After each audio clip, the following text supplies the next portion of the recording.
a wild Zerg, nothing under command. Alright, so in terms of the basics, what you need to learn is, first of all, get really comfortable with your attunements. So switching between your attunements is something you really need to get used to.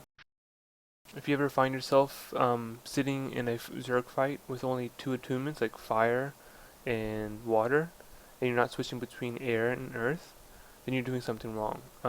You need to be flipping through all your attunements constantly. So Yeah, I don't sit on my attunements. I mean, when I play fractals, you gotta go through all of them. yeah, you But gotta burn through it quick. yeah, but from a Zerg standpoint, when I'm being commanded, I don't know what you want.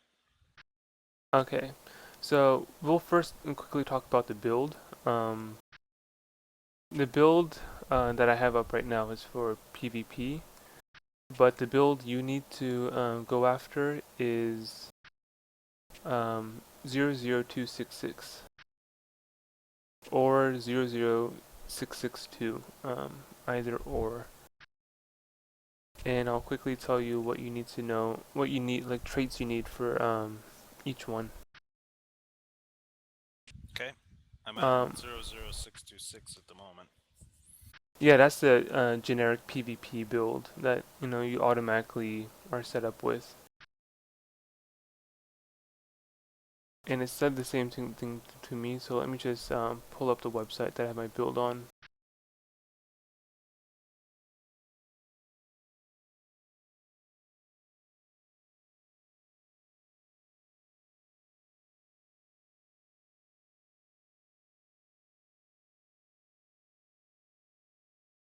Alright, so the build is 00266 for mine.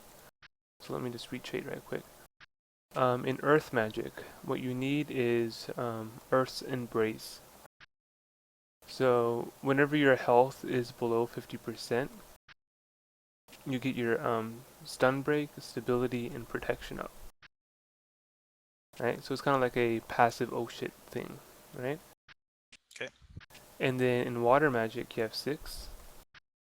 First one is Cantrip Mastery, number 3. So you want to set that up for your first trait, Cantrip Mastery, because your utility bar will have 2 cantrips or 3 cantrips on it. So you'll need the reduced recharge rate for that. For Master in Water, you need number 9. So cantrips grant regeneration and vigor. Regeneration and vigor meaning you regain health and you regain endurance pretty quick. So you quickly get another dodge roll if need be when you switch into a cantrip. It's especially useful for mist form because you can jump and dodge in mist form. So it's nice to have a quick dodge roll when you're in mist form. And then the Grandmaster trait is number 9, Cleansing Water. So this essentially gives Condi clears each time you drop a water field on us. And it's especially helpful when you're dropping a big water on the move. Like if we're in the middle of a Zerg fight and we can't afford to stop it in power, I'll ask for a big water while we're moving through a Zerg, and then you'll be clearing conditions for us while we're moving through the water field. Therefore, we don't have to use our, shake it off or purging flames on the move. We can save those for a more critical situation. So it's extremely helpful in that. And since LEs are extremely glassy, it's nice to have extra healing and extra vitality that water magic provides. So it's a fantastic thing to just give you some more resistance. The minor traits in water are also fantastic. If you see for the adept minor trait, the first one, you gain regeneration whenever you're in the water attunement.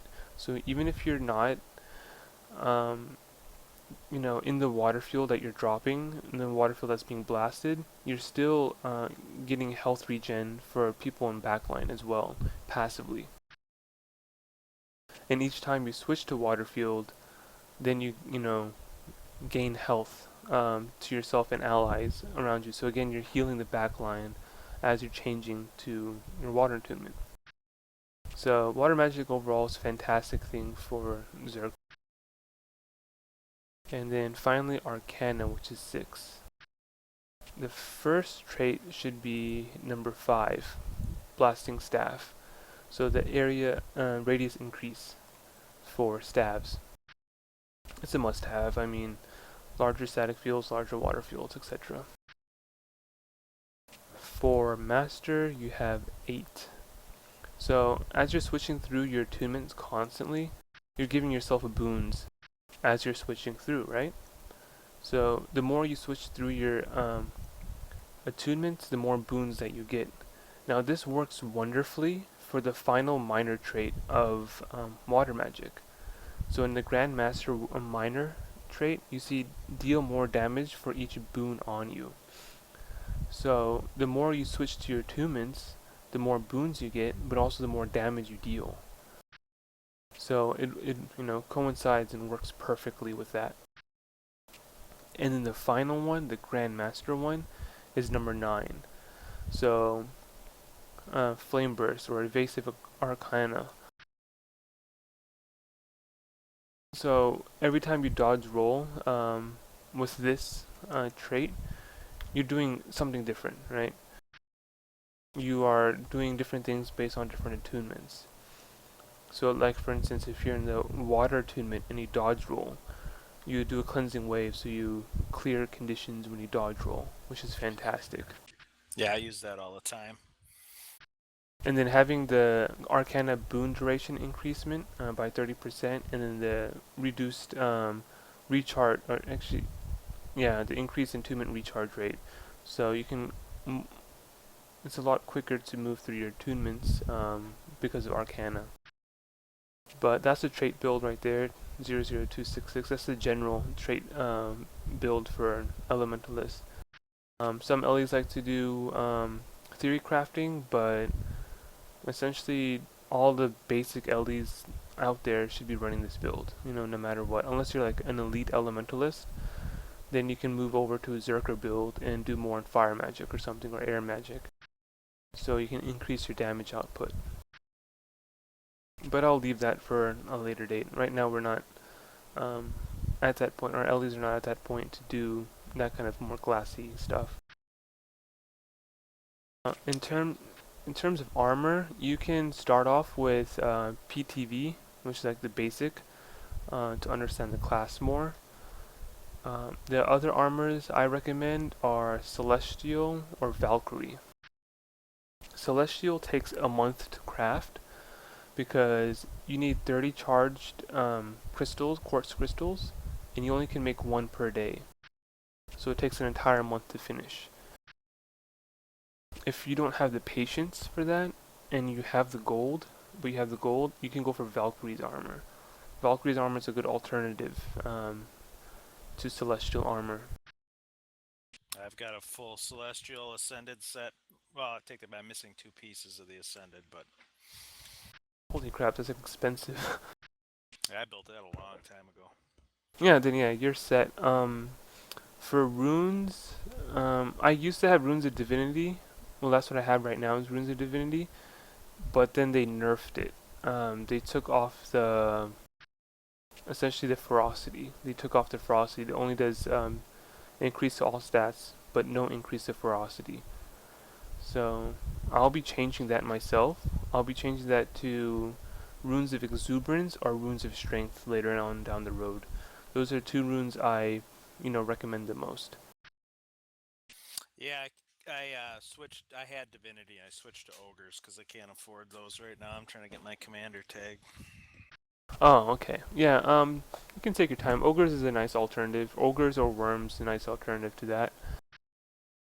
But Runes of Exuberance really utilizes the Celestial stats because it gives you increased, healing power, precision, and power based on your vitality. So it helps a lot because you have 6 in vitality in your traits anyway, so you might as well take advantage of that. For your stats, I have a Valkyrie staff, or you can have a Celestial staff. I mean, it's up to you, or Berserker staff, whatever. There's a bit of leeway on that. For attunements, I suggest Superior Sigil of Bloodlust, obviously for your stacks. And I have Sigil of Accuracy, but there is another sigil that you can get that's a good alternative. 1 second. So I've got an ascended celestial right now. And what did you say besides accuracy? Um, Bloodlust? there's Bloodlust. That's the first one. You should obviously get Bloodlust because of for your stacks. I've got sigil of momentum on here. Toughness doesn't really stack well on Elementalist, so I recommend switching that to Bloodlust. Okay. If you want like defense, go forward. No, screw it. You don't need defense. As a good LE, you should need defense. But an alternative to Sigil of Perception, or whatever I said, is Superior Sigil of Battle. So you gain 3 stacks of might for 20 seconds when you swap to this weapon while in combat. Now, from what I understand, switching attunements is like switching weapons. So each time you switch attunements, you get stacks of might. And then when you have superior rune of strength, which increases the overall duration of might, you can have like perpetual stacks of might throughout an entire fight. Okay. So yeah, That's with for energy, you said? With energy? no, since I'm not 100% sure if it's true that you can switch to attunements like switching weapons. I think it does work like that. That each time you switch attunements is like switching a weapon. So yeah, it does. It works. It works. My hunch was right. So Superior Sigil of Battle for your second sigil. So Sigil of Bloodlust and then Sigil of Battle. Okay. Bloodlust and battle. Okay. Yeah, I'm buying that right now. And then for your trinkets can be Celestial or Zerker. If you're comfortable with running your Celestial gear, then you can start moving over to Zerker gear. So like right now I have 2 Zerker trinkets, like my back piece is Zerker and one of my rings is Zerker. My other trinkets are Celestial. Just to increase my overall damage output and crit chance with my Elementalist. I've got all celestial, and my back piece is soldiers. Yeah, that works. That works. That works pretty fine. But I've got berserker trinkets on other characters I could borrow. Yeah, with the ascended stuff. Yep. Yeah, that's what I have as well. It's ascended. Okay. For food, you can go with sharpening stones or maintenance oils. Either or works. See which one suits you better. And then, actually, yeah, and then the other one, poultry leek soup. That's what I'm running for minus 36 condition duration. Yeah, that's what I'm running for the food, and then I'm running toxic sharpening stones For the increased condition duration and power. and power, yeah. So those are some things you can run. Your utility bar will have Other Renewal as your healing skill. That should be your only healing skill. You shouldn't be switching out to anything else. Because you provide healing and remove condition with each pulse. Yep, I And got that one. yeah, there's 8 pulses, so yeah, it works wonderfully. Other utility skills, Lightning Flash and Mist Form are a must-have. So with Mist Form is an oh shit button, but I also use it offensively. I don't use it defensively all the time. So like for instance, if the commander, like if we're to come over here, and the indestructible golem on the other side, the big ass golem on the other side, is the commander, and he's asking for a wall. And all these other golems is the enemy Zerg. Now, as an Ellie, if you're to run through the enemy Zerg to get to the commander, you will die. I mean, there'll be so many CCs and red rings over here that you won't be able to make on the other side. So what I do is that I'll run up to the enemy Zerg, mist form through, and get to the other side, drop my water field on the other side, and then move out. That way, you take no damage getting to the enemy Zerg, you drop your water field when it's needed, where it's needed, and get the hell out. So, it's a good idea to use your mist form aggressively as well, not only defensively. Okay. Lightning Flash. Lightning Flash is a distance closer, or you can use it as an oh shit skill to get away. So, like we went over last time, at the very end of the session, we're talking about lightning flash forward and placing a static field. Yeah, I was there for that. I was doing that last night when we were running.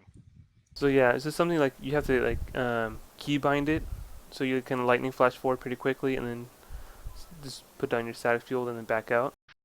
What you can also do is instead of manually backing out, you can always use your burning retreat. 1 second, I fell off. I'll come back. So you'd have to quickly move through your attunements. So you go air attunement, lightning flash, static field, fire attunement, burning retreat, and you're good to go. So you'll never be like truly out of position. If you practice it enough, you can do this in like 3 seconds. So it's super fast, and the enemy Zerg won't have enough time to react to you. So they won't rush after you or anything like that because it'll be too fast for them to catch you. So you'll be fine in that. For the last utility, I have Signet of Air. A lot of Elementalists will run Armor of Earth, but I've never really needed it. I've been pretty fine without stability. I use Signet of Air for the passive increase in speed, so I'm constantly more mobile. That's what I got equipped to. Other commanders will recommend Arcane Wave. The reason they recommend Arcane Wave is because it's a blast finisher. So you can help blast your own fields. So if you're near the commander when you drop a water field, you can blast through it as well.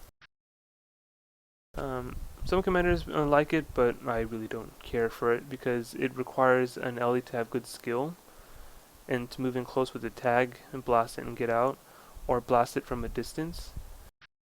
But I'll leave that later. We need to work on our warriors to blast more. We shouldn't rely on our elites to blast. And then the elite skill is Tornado. So that's pretty much it for skill wise.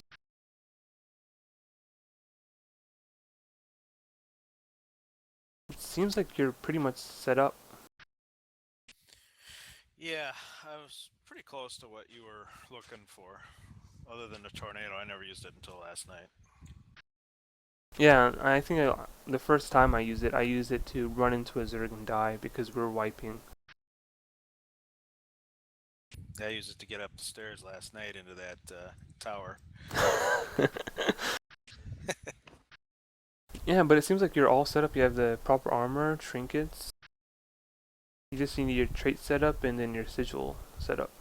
It's just really what to do in the Zerg, when the commander's not asking for certain things. So when the commander is not asking for water fields or for bombs, your main job is essentially CCs. So Earth Attunement. You got Shockwave, your number 5 skill, Immobilize. I love Immobilize myself because you can't stun break out of Immobilize. So you can single down and lock down targets before bombing into them, which is fantastic. And with the range of 1200, you don't have to get close to the enemy either. You can do it from a distance. Unsteady ground is also another fantastic thing to constantly use on the enemy front line.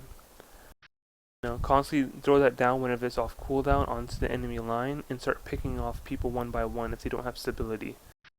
A good Ellie will use this constantly, aggressively. It's very, very irritating for good commanders when an enemy elementalist keeps dropping unsteady ground on top of his front line. Drop on unsteady ground, do a shockwave, so you can knock them down and then immobilize them and prevent them from actually, regrouping on the tag. You can use Eruption as your blast finisher, but you can just always use Eruption just to do conditions on the go. Like just throw Eruption down like randomly on the enemy group and then move on. It's just another thing, like a lot of skills that, elementalists don't use, but it doesn't hurt to use it. So unsteady ground, use it often. Use it as many times as you can. Same as Shockwave, use it as many times as you can. These two CC skills are very underutilized by majority of the LDs, and I've noticed that the very, very good LDs constantly use these two skills. As for air attunement, a lot of elementals will drop their static field in the beginning of a fight and then never go back to air attunement. That shouldn't happen. You should always switch back to your air attunement and use static fields whenever the enemy Zerg restacks. So every time you see them restack, you have to keep your eyes open. If you see them in power from a distance, switch to your air attunement and drop a static field right on top of them and then back out. So always keep your eye on the enemy front line. That's what you should be doing as a LE.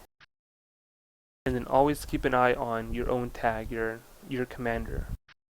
So you can support your commander and CC their commander.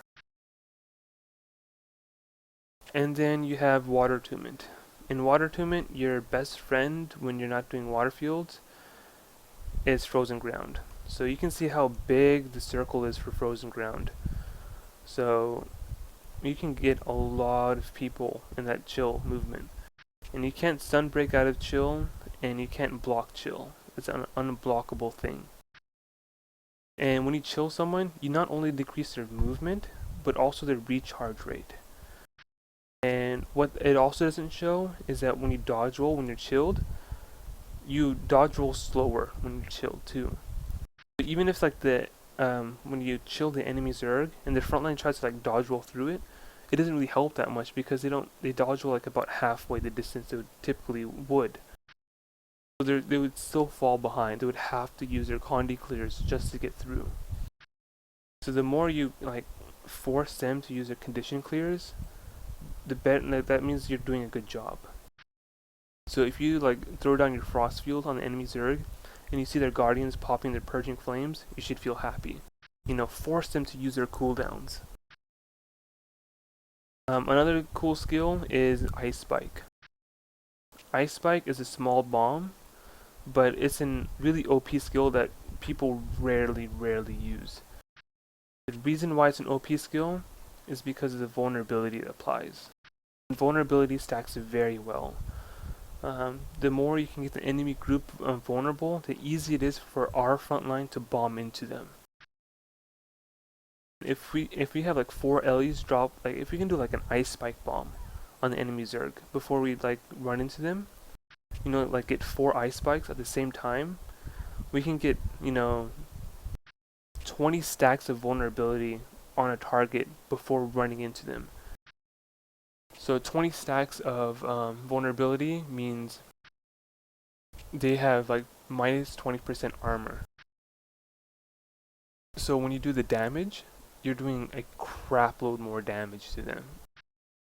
So, and if you see it has a really short cooldown time, so you can, spam the skill, essentially, Frozen Ground, Ice Spike, and then drop a big water field to clear conditions on our own allies, and then do another Ice Spike. You can constantly use this skill to, stack vulnerability on the opponent. Fire. So in Fire, a lot of people spend a lot of time in Fire because of the AoE auto attack and the quick cooldown time for Lava Front. So Lava Front is a pretty popular skill. Flame Burst, you use it on singles. Like if you see a single that has a low health, you want to use your Flame Burst on them.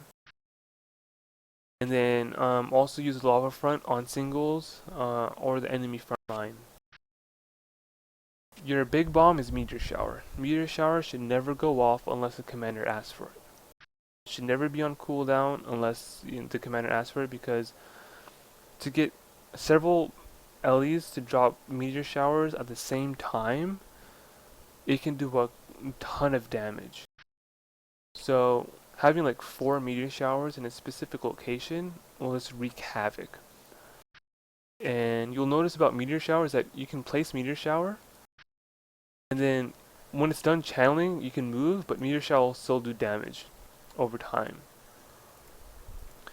So what you can do is constantly move through your attunements to deal more damage. And what I find useful is that when you drop your meteor shower, switch to water attunement and throw a frost field on them and an ice spike on them. Because a person's first reaction is to dodge roll out of AoEs, right? But if you like throw down your meteor shower and then throw down a frost field, and then our group blast into the frost field, we get frost armor, right? So we get frost armor, they get chill so they can't dodge roll out of it, and they're getting hit by those bombs, and then our front line can roll in and bomb into them while they can't run away, and then you can finalize it with an ice spike on top of that to give them vulnerability, which makes it easier for our front line to finish up the job. So you like as an Ellie, you need to like constantly think about these things. Utilize each attunement as much as possible. Read each skill carefully, and read each cooldown carefully, so you can figure out like all sorts of awesome combos out of these attunements. But an Ellie's main job, yeah, is to do crowd control and then single target low health enemies, while the commander is not calling for bombs or fields. Okay. I know I'm throwing like a shit ton at you right now, but I just get excited when I talk about LDs. No, it's okay. Makes sense though, right? Yep. So the idea is that the more mobile our Zerg is, the better we are. And the more control we can get on the enemy Zerg, the more likely we can win. So an LD's job has a lot of responsibilities. Support the group, CC the enemy, bomb the enemy. So 3 main jobs for the LD. That's why like pick teams love to target LDs, because they're pretty vital to the group.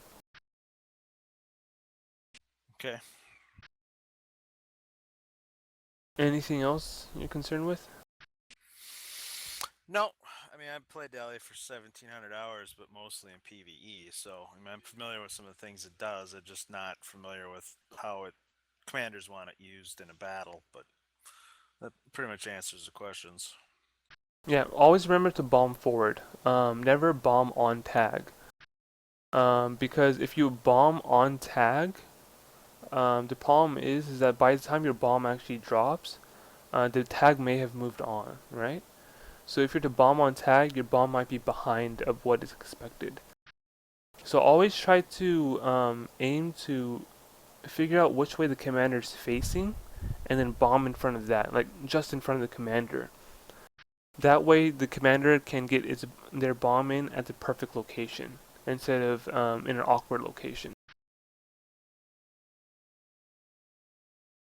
It's a little thing that a lot of people have trouble with when I specifically call for bombs, because either the bombs come in too late, which is like 90% of the problem, or the bombs are misplaced. That's the other 10% of the problem. Um, but 100% of the time, the bombs are not perfect, and it's something we really, really need to work on, and it takes a lot of time to practice. Because when you're so busy trying to find the commander and bomb in the right location, you're making yourself vulnerable because you're so concentrated on what's like 1200 um, in front of you, the distance in front of you, that you're not looking around you. So if a thief were to sneak up on you or something, you'd be screwed, right? Yep. And I've had that happen several times, and it's very, very, very irritating having to fight off a thief and having the commander say water, water, water, where's my water, water, water, and just feeling that pressure and that frustration that you want to give the commander the water, but you also don't want to die because a dumbass thief is on you, right? Yeah. So yeah, it's it's really really frustrating, but when you can pull it off, it's very very rewarding. Playing an Ellie is the most rewarding class, I believe, in a Zerg fight. That's why people like Darcy get praised so much by commanders because she's so freely and casually does placements so well. But not a lot of people have that kind of like natural talent, that natural skill. I didn't when I first started playing Ellie. It took me a few weeks to get a hang of it. But it's something, yeah, we all need to work on, even me. I'm also sometimes a bit late with my meteor showers, and sometimes I get into a bad habit of placing a meteor shower before the commander calls it. I mean, this is something that I mess up on constantly. Um, anything else? No, I don't think so. I know I just kind of ramble through that and went like quickly over it. Mostly because I know that you're not a complete noob, so Yeah, no, that's okay. Yeah, I mean, understanding what my skills do is, one thing I got that. It's just a matter of how to use them and when to use them for a Zerg battle. What a commander's going to expect. So, yeah, always keep your eye on the commander, like our front line, their front line, and always watch your own ass for pick. So that's there's three something. things. That's something. So last night we were running around, and depending on what's going on, sometimes I'm right next to you, but other times I can't be because I'm doing whatever. And I know at one point you said, you know, Ellie's, where are you? You got to be up next to me, but I'm doing something you asked me for, so I can't be next to you. Yeah, so the idea is that when we're doing large field movements and we have people lagging behind, it's typically the person who's lagging behind, it's their own personal responsibility to catch up to tag. But since sometimes these people are like unmotivated or uninspired and they continue to lag behind. So, which requires people to kind of fall back a little bit and speed them up. But in any given situation, you don't want, like if you're on tag, you don't want to get off tag and to help the person catch up. If you're on tag, stay on tag. If the person's falling behind, you know, like in the future I'll start calling people out. Right now I'm kind of being lax, but in the future I'll start calling people out, maybe get them more motivated to stay on tag. But as an LE, you should never have to like fall off tag. You can use your lightning flash forward to stay on tag. Yeah, I wasn't having too much trouble staying with you. I guess what I'm getting at is that in the course of a battle, once you've engaged, I can't always be next to you. Oh no no no no! If you're in a Zerg fight, you should always be on the sideline. As an LE, you're constantly on the sideline. You're nowhere near the tag, unless it's like a full rally. So when I call for a full rally, you hightail it to my tag. Okay. Or when I call for a retreat, like get the fuck out kind of situation, then you kind of like run out. But let's say this is like again, this is the enemy Zerg, and they're all facing one direction, forward. So they'll be moving forward. So your job is to stay on the sideline, like over here on the sideline, and constantly rotate. Never stand still. Constantly rotate around them. Constantly circle them. Just act like you're a vulture and they're your prey. Just constantly circle around them and always throw down your CCs on the front line because there's nothing frontline hates more than constant chills, cripples, immobilizes, and all that kind of stuff. So all that stuff, other than the initial engagement where you want that static field right in front of them, the rest of the time, whenever that stuff's ready, you want it dropped on the front line. Pretty much, yeah, you want to drop on the front line. Unless you find someone running around like 2k health, then you want to burn them down singly, Go to your fire attunement, flame burst them, lava front them, something, just burn them down right quick. But overall, yeah, you want to constantly CC the enemy. Okay. All right. Well, I guess it's just a matter of practicing it. Yeah, it's a matter of practice, and it'll take a few weeks. It'll be very, very frustrating. You'll feel a lot of pressure while playing as an Ellie, but you'll get used to it, and then you'll find how rewarding and fun it is, and how many bags you get. So it's pretty addicting to play as an Ellie. Well, yeah, I used to get tons of bags because I just drop my meteor shower on the Zergs all the time and stay out in the back or on the corner. But I was never really listening to the commander in those days. Oh, okay. But yeah, if you're like, all by yourself, the more alone you are as an Ellie, the better job you are at staying alive. Because if you're out in the open, all by yourself, you're not a very viable target for the enemy Zerg to attack. The enemy Zerg would have to go out of position just to attack you. But if you ever Okay. get in trouble with a thief, like a thief harassing you constantly, what you should always do is find the commander. Go to the commander's tag. Because a thief will not follow you through our front line. Because a thief will get completely pummeled. Ah, okay. Good idea. So like misform to the tag, lightning flash to the tag, and like run through the tag. So it's essentially like a tag is your filter to get all the shit off of you. And you can just run through the tag, get the shit off of you, and turn back around and start doing your job of CCing in water fuels and, bombs. Okay. So your meteor shower is your big bomb, your lava front and your ice spike are small bombs. Your frozen ground, your unsteady ground, and your shockwave are your static field are your CCs. So you got three CCs, you got two small bombs and one big bomb. Okay. Make sense? Yep. I guess the only question is, I switched to Ellie last night because we've had trouble not having enough of them, and Elle's always by herself. But then we ended up with Darcy and I don't know, Cake. He's a Ellie too, right? Yeah. So then we had four Ellies and no Guardians. Yeah, it's kind of like the idea of taking a plate of food from one hungry child and giving it to another. It doesn't really help in the long run, right? Because we're Right. always shortchanged in the end. So I'm asking for, maybe 5 or 6 more Guardians in the guild, and maybe like 3 or 4 more Ellies in the guild. But having our Guardians train as Ellies and our Ellies to train as Guardians, that gets us nowhere. We need more Okay. people to step up. You're right. I know. Well, I mean, it seemed like last night for us having more Ellies helped. I mean, just it seems like maybe our Guardians haven't been, including me, as effective as they should be normally. Yeah, having more Ellies means that we can get our water fields down on time, and I can ask for more open field big waters, so our sustain is much higher. But with a powerful front line and a constant rotation of purging flames and stability, you know, the front line can sustain itself pretty well. And in a Zerg fight, we might only ask for a water field like maybe 2 or 3 times, in like a massive Zerg fight, because the front line would be very well in its own way of healing itself. So like in my Guardian video, I talk about how the frontline Guardians can provide massive amount of healing on the go.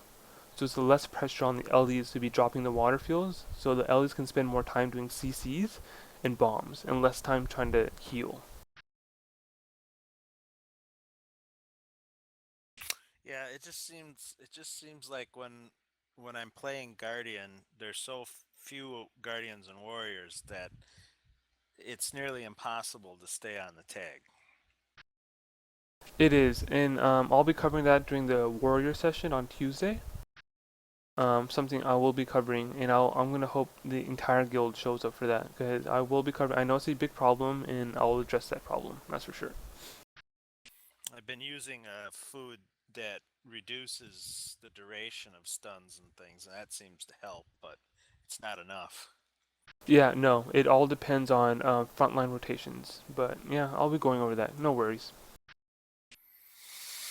Okay, well, I mean, I think I'm comfortable enough now, and from what a little bit I practiced last night, I can fill in as an Ellie. I'm familiar enough with the class as it is, but I'll stay in Guardian if that's where you want me to stay. It all depends on the situation, and you shouldn't feel responsible or obligated to do anything because you're one of the few people that actually tries. We just need more people in the guild to, step up. That's all.